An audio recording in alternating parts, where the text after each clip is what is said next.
இலங்கை கடற்படையால் சிறைபிடிக்கப்பட்ட 12 மீனவர்களை விடுவிக்க வலியுறுத்தி அவர்களது குடும்பத்தினர் தங்கச்சி மடத்தில் மறியலில் ஈடுபட்டனர். ராமேஸ்வரத்திலிருந்து கடலுக்கு மீன்பிடிக்கச் சென்ற மீனவர்கள் 12 பேரை நடுக்கடலில் இலங்கை கடற்படை சிறைபிடித்தது. அவர்களை விடுவிக்க கோரி குடும்பத்தினர் போராட்டம் நடத்தினர்.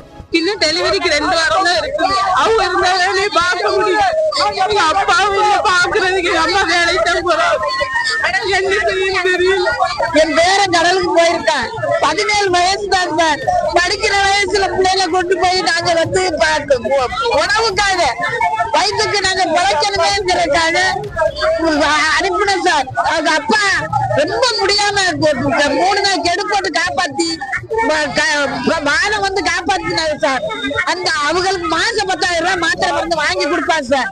அந்த பையன் உழைச்சு தான் சார் வாங்கி கொடுப்பான். அந்த பையனை கொண்டு அங்க புடிச்சு போட்டார். இந்த தாய் தகப்பனுடைய நிலைமை என்ன சார்? மீனவர்கள் கைதை கண்டித்து வரும் 26ஆம் தேதி ராமேஸ்வரம் பேருந்து நிலையம் எதிரே கண்டன ஆர்ப்பாட்டத்தில் ஈடுபட ராமேஸ்வரம் மீனவர்கள் முடிவு செய்துள்ளனர். தமிழ்நாட்டைச் சேர்ந்த மீனவர்கள் இலங்கை கடற்படையினரால் சிறைபிடிக்கப்படும் நீண்டகால பிரச்சினைக்கு நிரந்தர தீர்வு காண வேண்டும் என்று முதலமைச்சர் மு.க.ஸ்டாலின் ஒன்றிய அரசை வலியுறுத்தி உள்ளார். இது தொடர்பாக அவர் வெளியுறவுத்துறை அமைச்சர் ஜெய்சங்கருக்கு கடிதம் எழுதியுள்ளார். அதில் ராமேஸ்வரம் மீனவர்கள் 12 பேர் இலங்கை கடற்படையினரால் சிறைபிடிக்கப்பட்டிருப்பதை சுட்டிக்காட்டியுள்ளார். இலங்கை கடற்படையினரால் மீனவர்கள் இதுபோன்று தொடர்ந்து கைது செய்யப்பட்டு படகுகளும் பறிமுதல் செய்யப்படுவதால் மீனவர்களின் வாழ்வாதாரம் கடுமையாக பாதிக்கப்படுவதாக குறிப்பிட்டுள்ளார். எனவே இந்த நீண்டகால பிரச்சினைக்கு ஒரு நிரந்தரமான மற்றும் இருதரப்பினராலும் ஏற்றுக்கொள்ளத்தக்க தீர்வை எட்டுவதற்கு கூட்டு பணிக்குழுவை விரைவில் கூட்டுவதற்கு ஒன்றிய அரசு உரிய தூதரக நடவடிக்கைகளை மேற்கொள்ள வேண்டும் என்று தனது கடிதத்தில் முதலமைச்சர் மு.க.ஸ்டாலின் கேட்டுக் கொண்டுள்ளார். உறைபனியை காண உதகை தலைக்குந்தா பகுதிக்கு வரும் சுற்றுலா பயணிகளுக்கு பல்வேறு கட்டுப்பாடுகளை விதித்து வனத்துறை உத்தரவிட்டுள்ளது. தலைக்குந்தா பகுதியில் கடந்த சில நாட்களாகவே உறைபனி காணப்படுவதால் அதனை கண்டு ரசிக்க நாள்தோறும் ஏராளமான சுற்றுலா பயணிகள் குவிந்து வருகின்றனர்.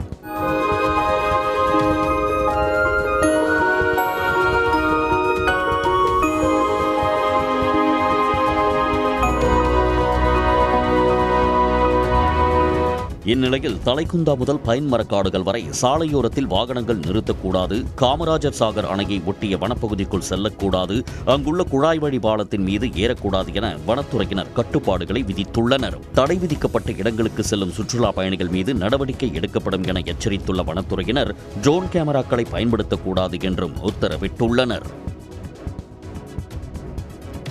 விஜய் தலைமையிலான தமிழக வெற்றிக் கழகத்தை அரசியல் கட்சியாகவே எடுத்துக் கொள்ளவில்லை என பாஜக பிரமுகரும் நடிகருமான சரத்குமார் காட்டமாக விமர்சித்துள்ளார். சென்னையில் தமிழ்நாடு பாஜக தேர்தல் பொறுப்பாளர் பியூஷ் கோயலை சரத்குமார் சந்தித்து உரையாடினார். சட்டமன்ற தேர்தலை எதிர்கொள்வது குறித்து தன்னுடைய கருத்துக்களை பியூஷ் கோயலிடம் தெரிவித்ததாக சரத்குமார் தெரிவித்தார். தாவேக தலைவர் விஜய் முதலில் தேர்தலில் போட்டியிட்டு தன்னை நிரூபிக்க வேண்டும் என்றும் சரத்குமார் அறிவுறுத்தினார். அரசியலுக்கு எல்லாரும் வரணும்னு நினைக்கணும் தானே. ஸோ விஜய் வந்திருக்கானா அவருக்கு அன்றைக்கி வாழ்த்துக்கள் என்றைக்கோ சொல்லிட்டு வந்த இன்றைக்கி. ஏன்னா என்றைக்குமே அவர் கொள்கை என்ன அடிப்படை என்ன வாட் ஆர் த பாலிசிஸ்ன்னு பேசணும். Without policy personal attacks is not going to fetch anything. அதான் என்னுடைய கருத்து. ஸோ போக போக தெரியும். அது அவர் சொல்லுவாருங்க. அவர் அரசியல் கட்சியாகவே நான் அவர் எடுத்துக்கிறது இல்லை. First of all has not proved himself to be a political party. சட்டமன்ற தேர்தலில் தான் போட்டியிடுவது குறித்து கட்சி தலைமை முடிவெடுக்கும் என்றும் சரத்குமார் தெரிவித்தார். வாக்காளர் பட்டியல் சிறப்பு தீவிர திருத்த பணிகள் மற்றும் தேர்தல் முன்னேற்பாடு தொடர்பாக மதுரையில் நடைபெற்ற மண்டல ஆய்வுக்கூட்டில் 10 மாவட்டங்களைச் சேர்ந்த ஆட்சியர்கள் பங்கேற்றனர். இந்திய தேர்தல் ஆணையர் துணை ஆணையர் பானுபிரகாஷ் எத்துரு, தமிழ்நாடு தலைமை தேர்தல் அதிகாரி அர்ச்சனா பட்நாயக் தலைமையில் மதுரை மாவட்ட ஆட்சியர் அலுவலகத்தில் ஆய்வுக் கூட்டம் நடைபெற்றது. வாக்காளர் பட்டியல் சிறப்பு தீவிர திருத்த வரைவு பட்டியல் மேல்முறையீடு, புதிய வாக்காளர்கள் சேர்ப்பு, தேர்தல் வாக்குச்சாவடிகள் மற்றும் வாக்கு எண்ணிக்கை மையங்கள் இறுதி செய்தல், மின்னணு வாக்குப்பதிவு இயந்திரங்கள் தயார்படுத்துதல் உள்ளிட்ட பணிகள் குறித்து ஆலோசிக்கப்பட்டது. மதுரை, தேனி, திண்டுக்கல், ராமநாதபுரம், சிவகங்கை, விருதுநகர், தூத்துக்குடி, திருநெல்வேலி, தென்காசி, கன்னியாகுமரி ஆகிய மாவட்ட ஆட்சியர்கள் இக்கூட்டத்தில் பங்கேற்றனர். நாகை மாவட்டத்தில் கனமழையால் பாதித்த பயிர்களுக்கு காப்பீடு வழங்காமல் அலைக்கழிக்கும் தனியார் காப்பீட்டு நிறுவனத்தை கண்டித்து பருத்தி விவசாயிகள் ஆர்ப்பாட்டத்தில் ஈடுபட்டனர்.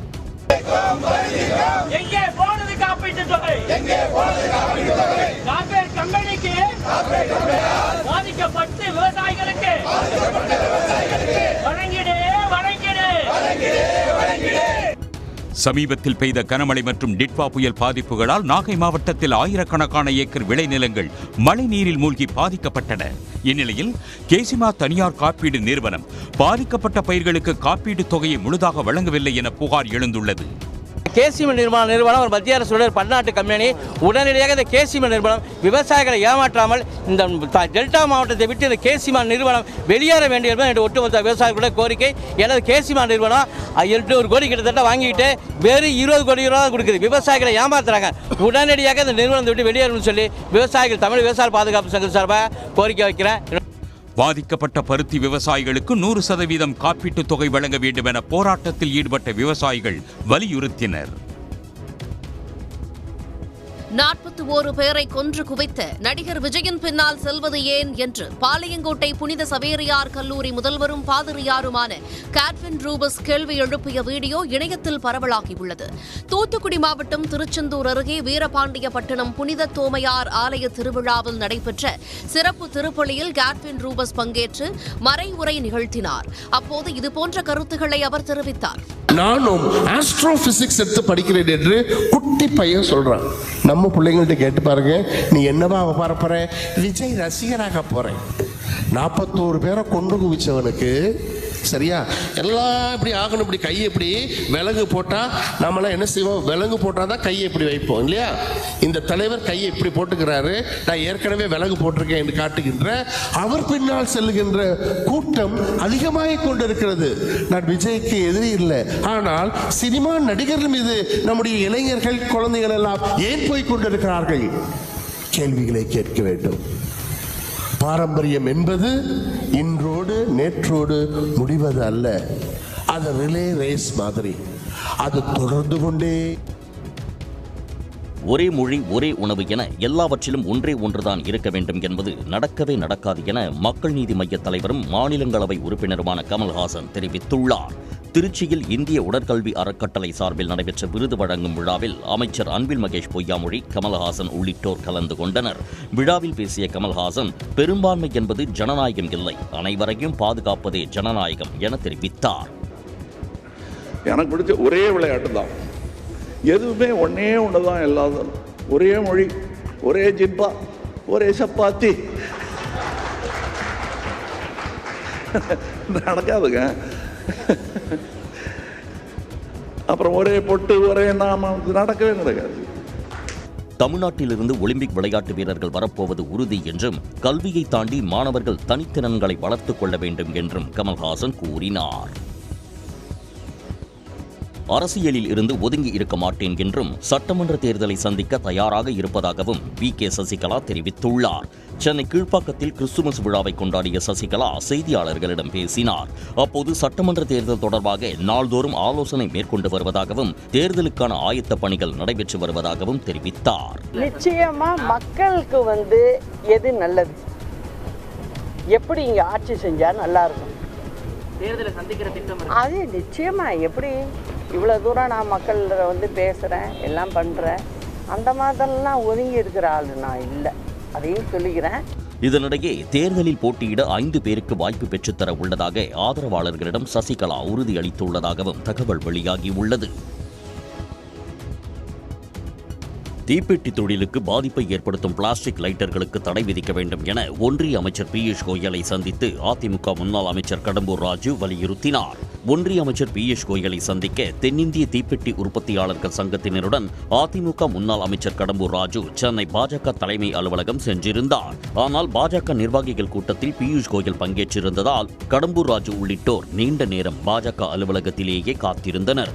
பின்னர் பியூஷ் கோயலை சந்தித்து தீப்பெட்டி உற்பத்தியாளர்கள் மற்றும் தொழிலாளர்கள் வாழ்வாதாரத்தை பாதிக்கும் பிளாஸ்டிக் லைட்டர்களுக்கு தடை விதிக்க மனு அளித்தனர். சங்க நிர்வாகிகளோடு நானும் முறையிட்டு அவர்களுக்கு தெரிவித்திருக்கின்றோம். உடனடியாக அதை நடவடிக்கை எடுத்து முழுமையாக தடை விதிப்பதற்கு ஆவணம் செய்வதாக கூறியிருக்கிறார். இந்தியா முழுமைக்கும், ஏனென்றால் மத்திய அரசு நினைத்தால்தான் அது இந்தியா முழுமைக்கு தடை செய்யப்படும். எனவே தான் அந்த கோரிக்கையை மத்திய அரசுக்கு நாங்கள் தொடர்ந்து வலியுறுத்தி வருகின்றோம்.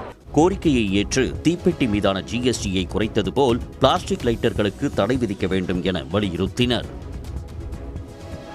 திண்டுக்கல் மாவட்டம் வடமதுரை அருகே ஸ்கூட்டியில் பெட்டி வைத்து ஒடிசா மாநிலத்திலிருந்து கஞ்சா கடத்தி வந்த சரித்திர பதிவேடு குற்றவாளி கைது செய்யப்பட்டார். தங்கமாப்பட்டி காவல் சோதனை சாவடியில் வாகன தணிக்கையில் ஈடுபட்டிருந்த போலீசார் ஸ்கூட்டி பின்புற இருக்கையில் பெட்டியுடன் வந்தவரிடம் விசாரணை நடத்தினர். அவர் குள்ளனம்பட்டியைச் சேர்ந்த தமிழ்ச்செல்வன் என்பது தெரிய வந்தது. ஸ்கூட்டியின் பின்னால் இருந்த பெட்டியில் சோதனை நடத்தியதில் கஞ்சா பொட்டலங்கள் இருந்தது கண்டுபிடிக்கப்பட்டது.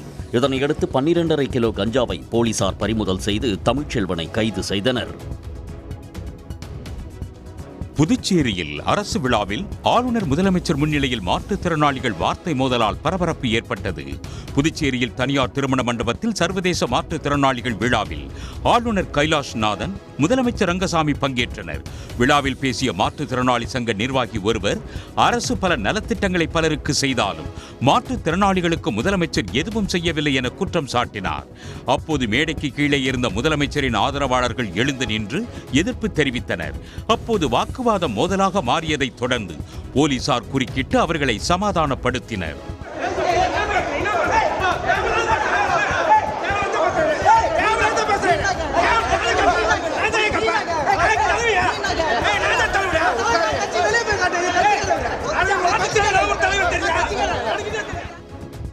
அனைத்து மருந்து கடைகளிலும் பொதுமக்கள் புகார் அளிக்கும் வகையில் தமிழ்நாடு மருந்து கட்டுப்பாட்டு இயக்கம் உருவாக்கிய QR ஸ்கேனுடன் கூடிய ஸ்டிக்கரை ஒட்ட மருந்து கடையின் உரிமையாளர்களுக்கு உத்தரவு பிறப்பிக்கப்பட்டுள்ளது. தமிழ்நாட்டில் கடந்த சில நாட்களுக்கு முன்பு போலி இருமல் மருந்து விற்கப்பட்ட விவகாரத்தில் தமிழ்நாடு மருந்து கட்டுப்பாட்டுத்துறை அந்த நிறுவனத்தின் மீது கடும் நடவடிக்கை மேற்கொண்டது. மருந்து நிறுவனம் மூடப்பட்டு சம்பந்தப்பட்ட இருமல் மருந்து தடை செய்யப்பட்டது. இதைத் தொடர்ந்து கடந்த மாதம் பிரபல நிறுவனத்தின் பெயரை பயன்படுத்தி போலியான மருந்துகள் விற்பனை செய்யப்பட்டதை கண்டறிந்து சம்பந்தப்பட்ட நபர்களை காவல்துறையினர் கைது செய்தனர். தொடர்ந்து அந்த மருந்துகள் தமிழகத்தில் எங்கெங்கே அனுப்பப்பட்டுள்ளதோ அந்த குறிப்பிட்ட பேட்ச் மருந்துகளை தடை செய்ய வேண்டும் என ஒன்றிய சுகாதாரத்துறை உத்தரவிட்டுள்ளது. பெங்களூரு சின்னசாமி மைதானத்தில் கிரிக்கெட் போட்டிகள் நடத்துவதற்கு அனுமதி வழங்க கர்நாடக அரசு மறுப்பு தெரிவித்துள்ளது. பெங்களூரு சின்னசாமி கிரிக்கெட் மைதானத்தில் கடந்த ஜூன் 4ஆம் தேதி நடைபெற்ற ராயல் சேலஞ்ச் பெங்களூரு அணியின் வெற்றி கொண்டாட்டத்தில் கூட்ட நெரிசலில் சிக்கி 11 பேர் உயிரிழந்தனர். இதன் பின்னர் சின்னசாமி கிரிக்கெட் மைதானத்தில் போட்டிகள் நடத்த தடை விதிக்கப்பட்டது. இந்த நிலையில் டெல்லி ஆந்திரா அணிகளுக்கு இடையிலான விஜய் ஹசாரே கோப்பை கிரிக்கெட் போட்டிகளை பார்வையாளர்களை அனுமதிக்காமல் நடத்த கர்நாடக கிரிக்கெட் சங்கம் அரசிடம் கோரிக்கை விடுத்திருந்தது. இதையடுத்து போட்டிகளை நடத்துவது குறித்து ஆராய பெருநகர பெங்களூரு ஆணையத்தின் கமிஷனர் தலைமையில் 6 பேர் கொண்ட குழுவை அரசு அமைத்தது. நேற்று மைதானத்தில் ஆய்வு நடத்திய குழு அளித்த அறிக்கையின்படி நாளை நடைபெறவிருந்த விஜய் ஹசாரே கோப்பை போட்டிக்கு அனுமதி மறுக்கப்பட்டுள்ளது. இதனால் டெல்லி ஆந்திரா இடையிலான போட்டி பெங்களூரு புறநகரில் பார்வையாளர் இருக்கை இல்லாத BCCIக்கு சொந்தமான மைதானத்தில் நடைபெற உள்ளது. ஒரு மாதத்தில் இந்தி கற்காவிட்டால் டெல்லியை விட்டு வெளியேறுங்கள் என நைஜீரிய கால்பந்து வீரருக்கு மிரட்டல் விடுத்த பாஜக பெண் கவுன்சிலர் தனது செயலுக்கு மன்னிப்பு கோரினார். டெல்லி பத்மர்கவுஞ்ச் வார்டு பாஜக கவுன்சிலரான ரேணு சௌத்ரி என்பவர் லவ்லி பூங்காவில் சிறுவர்களுக்கு கால்பந்து பயிற்சி அளித்த நைஜீரிய கால்பந்து வீரரிடம் இந்தியில் பேசாதது ஏன் என கேள்வி எழுப்பினார். இது தொடர்பான காணொலி அண்மையில் இணையத்தில் வெளியானதை அடுத்து பல்வேறு தரப்பினரும் கண்டனம் தெரிவித்தனர். यहाँ का पैसा खा रहे हो तो मुंह में भी हिंदी बोलना सीखो। मैंने 8 महीने पहले ही बोला था, नहीं हुआ ना। सब लोगों ने सोसाइटी वालों ने फ्लैश करी कि हमारे बच्चों को सिखाता है, मैंने छोड़ दिया था। जिम्मेदारी लो, जिम्मेदारी लो। हिंदी 1 महीने में नहीं सीखी तो इधर पार्क नहीं मिलेगा। 1 महीने देखो पार्क लेना है तो इसको हिंदी सीख। ஒரு மாதத்திற்குள் இந்தி கற்காவிட்டால் டெல்லியை விட்டு வெளியேறுங்கள் என மிரட்டும் தொனியில் பேசியது பாஜகவின் இந்தி திணிப்பு மனநடையை வெளிச்சம் போட்டு காட்டுவதாக விமர்சனங்கள் எழுந்தன. இந்த நிலையில் தனது செயலுக்கு ரேணு சௌத்ரி இன்ஸ்டாகிராமில் மன்னிப்பு கோரியுள்ளார். मेरी भाषा शैली से किसी को भी दिक्कत महसूस हुई, ठेस पहुंची, उसके लिए खेद व्यक्त करती हूं और आशा करती हूं बच्चे ऐसे ही पार्क में हमेशा खेलेंगे। बहुत बहुत धन्यवाद. பாஜக கவுன்சிலர் மிரட்டல் விடுத்த நைஜீரிய கால்பந்து வீரர் 12 ஆண்டுகளாக சிறுவர்களுக்கு கால்பந்து பயிற்சி அளித்து வருகிறார். ஒய்எஸ்ஆர் காங்கிரஸ் ஆட்சியில் கோவிந்தராஜசுவாமி கோயில் கோபுரத்தில் தங்கத்தகடு பதிக்கும் பணியில் 50 கிலோ தங்கம் மோசடி செய்ததாக எழுந்துள்ள குற்றச்சாட்டு குறித்து தேவஸ்தான விஜிலன்ஸ் விசாரணையை தொடங்கியுள்ளது. திருப்பதி ரயில் நிலையம் எதிரே 1000 ஆண்டுகளுக்கு முன் கோவிந்தராஜசுவாமி சிலை பிரதிஷ்டை செய்து நிறுவப்பட்டது. இந்த கோயிலில் 2022ஆம் ஆண்டு கருவறைக்கு மேல் உள்ள விமான கோபுரத்தில் தங்கத்தகடுகள் பதிக்க முடிவையப்பட்டு பணிகள் மேற்கொள்ளப்பட்டுள்ளன. இதில் 50 கிலோ தங்கம் மோசடி நடந்ததாக குற்றச்சாட்டுகள் எழுந்துள்ளன. இந்த மோசடி முந்தைய அரசாங்கத்தில் பணியாற்றிய முக்கிய அதிகாரிகளுக்கு தொடர்பு இருப்பதாக குற்றச்சாட்டு எழுந்தது. தற்போதைய அரசு இதுகுறித்து தேவஸ்தானத்தின் விஜிலன்ஸ் மூலம் முழு விசாரணைக்கு உத்தரவிட்டுள்ளது. கேரளாவில் பரவி வரும் பறவை காய்ச்சல் எதிரொலியால் நாமக்கல்லில் உள்ள கோழி பண்ணைகளில் நோய் தடுப்பு முன்னெச்சரிக்கை நடவடிக்கைகள் தீவிரமாக மேற்கொள்ளப்பட்டு வருகிறது. கேரளாவில் கோட்டயம், குருபந்தரா, ஆலப்புழா உள்ளிட்ட இடங்களில் பறவை காய்ச்சல் பரவி இருப்பது உறுதியானதாக அந்த மாநில கால்நடை பாதுகாப்புத்துறை அதிகாரிகள் தெரிவித்துள்ளார்கள். இந்நிலையில் தமிழ்நாட்டில் அதிகளவில் கோழி பண்ணைகள் உள்ள நாமக்கல் மாவட்டத்தில் பண்ணையாளர்கள் தங்கள் பண்ணைகளில் பாதுகாப்பு நடவடிக்கைகளை தீவிரப்படுத்தியுள்ளார்கள். கோழிகளுக்கு கிருமிநாசினி மருந்து தெளித்தல், தடுப்பூசி போடுதல் உள்ளிட்ட நடவடிக்கைகள் மேற்கொள்ளப்பட்டு வருகிறது. வெளியிலிருந்து வரும் வாகனங்களை கிருமிநாசினி தெளித்த பின்னரே பண்ணைகளுக்குள் அனுமதிக்கிறார்கள்.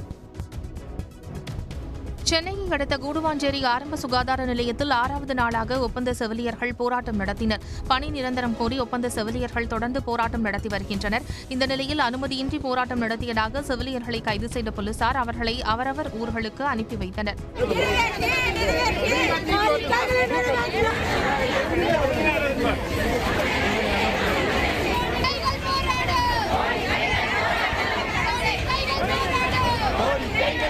செவிலியர்களை திருச்சி, மதுரை, திருநெல்வேலி, கள்ளக்குறிச்சி, சேலம், ஈரோடு, கோயம்புத்தூர் உள்ளிட்ட மாவட்டங்களுக்கு போலீசார் அனுப்பி வைத்தனர்.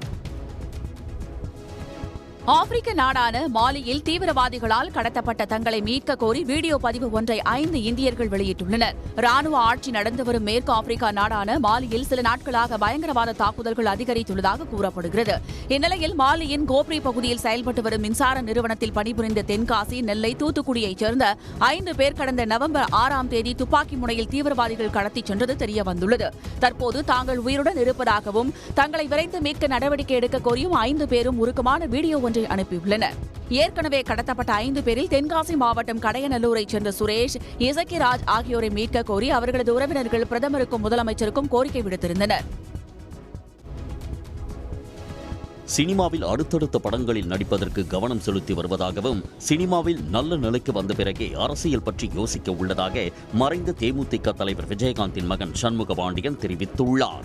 சண்முகபாண்டியன், சரத்குமார் இணைந்து நடித்த கொம்பு சிவி திரைப்படம் வெளியாகியுள்ள நிலையில் விழுப்புரத்தில் உள்ள திரையரங்கு ஒன்றில் ரசிகர்கள் மற்றும் தேமுதிகவினருடன் சேர்ந்து சண்முகபாண்டியன் படம் பார்த்தார். பின்னர் பேட்டியளித்த அவர், அரசியலுக்குள் வந்துதான் மக்களுக்கு நல்லது செய்ய வேண்டும் என்றில்லை, படங்கள் மூலமாகவே மக்களுக்கு நல்ல கருத்துக்களை சேர்க்க உள்ளதாக கூறினார். அரசியல் ரீதியான படங்கள் இருக்கு. நான் அரசியல் ரீதியான படம் பண்றேன். அதுக்குன்னு நான் அந்த மாதிரி படம் பண்றதுனால நான் அரசியலில் இறங்க போறேன்றது கிடையாது. நான் நடிகர். அண்ணன் அரசியலில் இருக்காங்க, இவங்க எல்லாம் அதுக்கு இருக்காங்க, இவங்க எல்லாம் அதை அரசியல் பார்த்துப்பாங்க. நான் நடிகர். அப்பா 2 பாதை, நான் ஒரு பாதை எடுத்துக்கிட்டேன், அண்ணன் இன்னொரு பாதை எடுத்துக்கிட்டாரு. அதனால நான் நடிகர். கொம்பு சிவி படத்திற்கு மக்கள் ஆதரவளிக்க வேண்டும் என கேட்டுக்கொண்ட சண்முகபாண்டியன் தனது புதிய படங்கள் குறித்த அறிவிப்பு விரைவில் வெளியாகும் என தெரிவித்தார். சென்னையில் 1 லட்சம் ரூபாயை தாண்டி வீறு நடை போடும் ஆபரண தங்கம் விலை இன்று மேலும் 240 ரூபாய் அதிகரித்து நகை பிரியர்களை அதிர வைத்துள்ளது.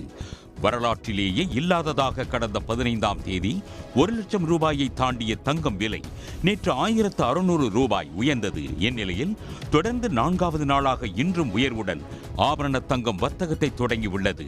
அதாவது கிராமுக்கு 30 ரூபாய் அதிகரித்து 12,800 ரூபாய்க்கு விற்பனையாகிறது. ஒரு சவரன் 1,02,400 ரூபாயாக உள்ளது. அதே சமயம் வெள்ளி விலை இதுவரை இல்லாததாக கிராமுக்கு 10 ரூபாய் உயர்ந்து தங்கத்துக்கு போட்டியளித்து வருகிறது. 1 கிராம் வெள்ளி 244 ரூபாயாகவும் 1 கிலோ 2,44,000 ரூபாயாகவும் உள்ளது. எம்ஜிஆரின் 38வது நினைவு தினத்தையொட்டி சென்னை மெரினாவில் உள்ள அவரது நினைவிடத்தில் அதிமுக பொதுச் செயலாளர் எடப்பாடி பழனிசாமி மரியாதை செலுத்தினார். பின்னர் எடப்பாடி பழனிசாமியுடன் முன்னாள் அமைச்சர்கள், நிர்வாகிகள் உறுதிமொழி எடுத்துக் கொண்டனர். அனைத்து இந்திய அண்ணா திராவிட முன்னேற்ற கழகம், அனைத்து இந்திய அண்ணா திராவிட முன்னேற்ற கழகம், அனைத்து இந்திய அண்ணா திராவிட முன்னேற்ற கழகம், அனைத்து இந்திய அண்ணா திராவிட முன்னேற்ற கழகம் என்றும் வெல்க வெல்க வெல்கவே, என்றும் வெல்க வெல்க வெல்கவே, என்றும் வெல்க வெல்க வெல்கவே, என்றும் வெல்க வெல்க வெல்கவே. தொடர்ந்து செய்தியாளர்களிடம் பேசிய ஜெயக்குமார், OPS டிடிவி தினகரனை கூட்டணியில் இணைப்பது குறித்து மேலிடம் முடிவெடுக்கும் என பதிலளித்தார். அதெல்லாம் மேல்மட்ட விஷயம். மேல்மட்ட விஷயம்னா என்ன? OPS டிடிவி அவங்க ஒரு ஒரு என்னன்னா ஒரு நிலைப்பாடு எடுக்கிறாங்க. ஸோ அந்த நிலைப்பாடை பொறுத்தவரையில் அது ஏற்றுக்கொள்வதா இல்லையான்றதை பொதுச்செயலாளர் தான் முடிவு செய்வார். ஏன்னா இந்த விஷயத்தில் நீங்கள் கேட்குற கேள்விக்கு நான் இப்போதைக்கு எதுவும் கருத்து சொல்ல முடியாது. Let's wait and see. OPS TTV தினகரனை கூட்டணியில் இணைக்கும் பேச்சுக்கே இடமில்லை என கடுமையாக விமர்சித்து வந்த நிலையில் ஒன்றிய அமைச்சர் பியூஷ் கோயல் உடனான சந்திப்புக்கு பிறகு அதிமுக நிலைப்பாட்டில் மாற்றம் ஏற்பட்டுள்ளது. திருச்சி ஸ்ரீரங்கம் ரெங்கநாதர் கோயிலில் வைகுண்ட ஏகாதசி பெருவிழாவை ஒட்டி நம்பெருமாள் சிவப்பு நிற பட்டு உடுத்தி பக்தர்களுக்கு அருள் பாலித்தார். பகல் 10 ராப்பத்து என நடைபெறும் ஏகாதசி விழாவில் பகல் 10 5ஆம் நாளான இன்று மூலஸ்தானத்தில் இருந்த தங்கப்பல்லக்கில் அர்ஜுன மண்டபத்தில் நம்பெருமாள் எழுந்தருளினார். ஆயிரக்கணக்கான பக்தர்கள் ரங்கா ரங்கா என முழக்கம் எழுப்பி வழிபட்டனர்.